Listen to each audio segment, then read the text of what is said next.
എല്ലാവർക്കും സ്ട്രോബെറി ചാനലിലേക്ക് സ്വാഗതം. ഞാൻ ഗീതു. കൊളസ്ട്രോളിനെ പേടിച്ച് കേക്ക് കഴിക്കാതിരിക്കുന്നവർക്ക് വേണ്ടി ഒരു സ്പെഷ്യൽ കേക്ക് റെസിപ്പിയുമായാണ് ഞാനിന്ന് വന്നിരിക്കുന്നത്.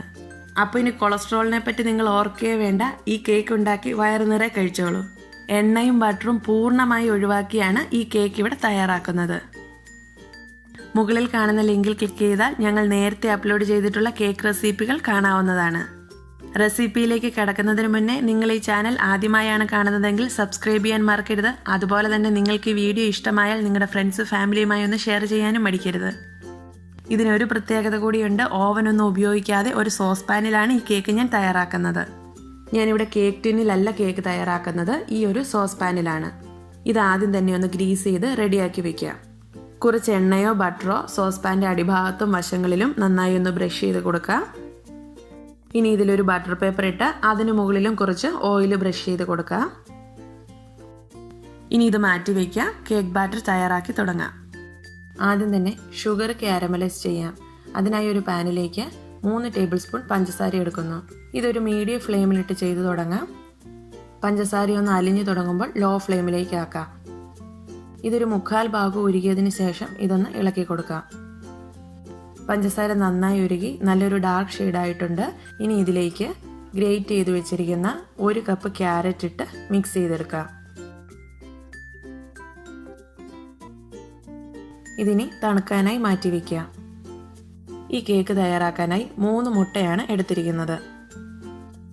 ഈ മുട്ടയുടെ വെള്ളയും ഉണ്ണിയും സെപ്പറേറ്റ് ചെയ്തെടുക്കാം. മുട്ടയുടെ ഉണ്ണിയിൽ കൂടുതൽ കൊളസ്ട്രോൾ ഉള്ളതുകൊണ്ട് ഈ ഉണ്ണി നമ്മൾ ഒഴിവാക്കുകയാണ്. ഇതിലേക്ക് മുട്ടയുടെ വെള്ള മാത്രമാണ് എടുക്കുന്നത്. നിങ്ങൾക്ക് വേണമെങ്കിൽ മുട്ടയുടെ ഉണ്ണി ഉൾപ്പെടെ എടുക്കാം. അങ്ങനെയാണെങ്കിൽ 2 മുട്ട ഉപയോഗിച്ചാൽ മതിയാവും.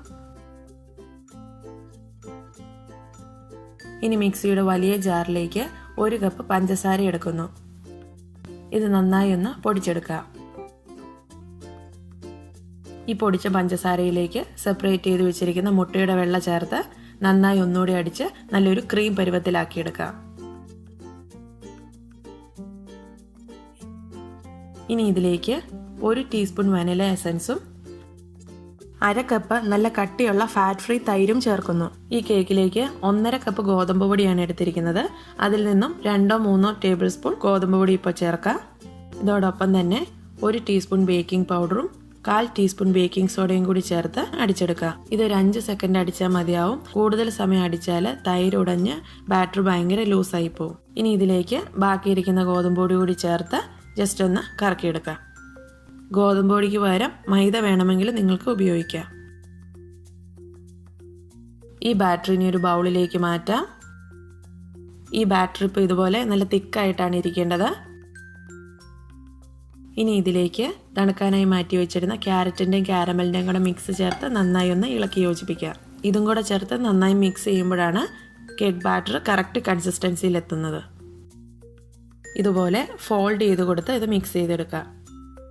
ക്യാരറ്റ് എല്ലായിടത്തും എത്തുന്ന രീതിയിൽ നന്നായി മിക്സ് ചെയ്തെടുത്തിട്ടുണ്ട്. ഇനി ഇത് ഗ്രീസ് ചെയ്ത് വെച്ചിരിക്കുന്ന സോസ് പാനിലേക്ക് ഒഴിക്കാം. ഇതിൽ എയർ ബബിൾസ് ഒക്കെ പോകാനായി കുറച്ച് പ്രാവശ്യം ഒന്ന് ടാപ്പ് ചെയ്ത് കൊടുക്കാം. ഇനി ഇത് ബേക്ക് ചെയ്യാനായി വെക്കാം. ഞാനിവിടെ ഇതുപോലൊരു തവ വെച്ചിട്ടുണ്ട്. ഇതിന് മുകളിലായി സോസ് പാൻ വെച്ചാണ് ബേക്ക് ചെയ്തെടുക്കുന്നത്. ചൂട് എല്ലാ ഭാഗത്തും ഈവനായിട്ട് ചെല്ലാൻ വേണ്ടിയാണ് ഇങ്ങനെ തവ വെക്കുന്നത്. ഇനി ഈ സോസ് പാന് ഒരു അലുമിനിയം ഫോയിൽ വെച്ചൊന്ന് കവർ ചെയ്ത് കൊടുക്കണം. ഇതിൽ ആവി പോകാൻ കുറച്ച് ഹോൾസ് ഇട്ട് കൊടുക്കുക. ഇനി ഇത് നല്ല ടൈറ്റായിട്ട് വെയിറ്റ് ഉള്ള ഒരു അടപ്പ് കൊണ്ട് മൂടി വയ്ക്കാം. കേക്കിൻ്റെ മുകളിൽ ആവി വെള്ളം വീഴാതിരിക്കാനാണ് ഇങ്ങനെ ഫോയിൽ പേപ്പർ വെച്ച് ഇത് കവർ ചെയ്യുന്നത്. ഇത് ഈ രീതിയിൽ 1/2 മണിക്കൂർ മുതൽ 3/4 മണിക്കൂർ വരെ എടുക്കാൻ ബേക്കായി കിട്ടാൻ. ഇതിപ്പോൾ കാണിച്ചതുപോലെ തവിയുടെ മുകളിൽ വയ്ക്കാതെ സോസ് പാൻ ഡയറക്റ്റായിട്ട് ഗ്യാസ് സ്റ്റൗവിൽ വെച്ച് 1/2 മണിക്കൂർ കൊണ്ട് ലോ ഫ്ലെയിമിലിട്ട് ബേക്ക് ചെയ്തെടുക്കാവുന്നതാണ്. അതുപോലെ തന്നെ ഇത് കുക്കറിലോ ഓവനിലോ ഒക്കെ ബേക്ക് ചെയ്തെടുക്കാവുന്നതാണ്. ഏത് രീതിയിൽ ബേക്ക് ചെയ്താലും 1/2 മണിക്കൂറിനും 3/4 മണിക്കൂറിനും ഇടയ്ക്ക് ഇത് ബേക്കായി കിട്ടുന്നതാണ്. ഓരോരുത്തരുടെയും ബർണറിൻ്റെ അളവ് വ്യത്യസ്തമായതുകൊണ്ട് ഒരു 25 മിനിറ്റ് കഴിയുമ്പോൾ തൊട്ട് കേക്ക് ബേക്ക് ആയോന്നൊന്ന് ചെക്ക് ചെയ്ത് തുടങ്ങണം. എനിക്കിവിടെ ഒരു 40 മിനിറ്റിലാണ് കേക്ക് ബേക്കായി കിട്ടിയിരിക്കുന്നത്. ഇത് കുറച്ചൊന്ന് തണുക്കാനായി മാറ്റി വയ്ക്കാം. ചൂട് ചെറുതായി ഒന്ന് കുറഞ്ഞിട്ടുണ്ട്. ഇത് സോസ് പാനിൽ നിന്ന് മാറ്റി ഒരു റാക്കിലേക്ക് തണുക്കാനായി വെക്കുകയാണ്. ഇത് നന്നായി തണുത്തതിന് ശേഷം മാത്രമേ കട്ട് ചെയ്യാവൂ. എല്ലാ കേക്കും പോലെ ഇത് ഉണ്ടാക്കി ഒരു ദിവസം കഴിഞ്ഞിട്ട് കഴിക്കുമ്പോഴാണ് ഇതിൻ്റെ കറക്റ്റ് ടേസ്റ്റ് മനസ്സിലാവുന്നത്.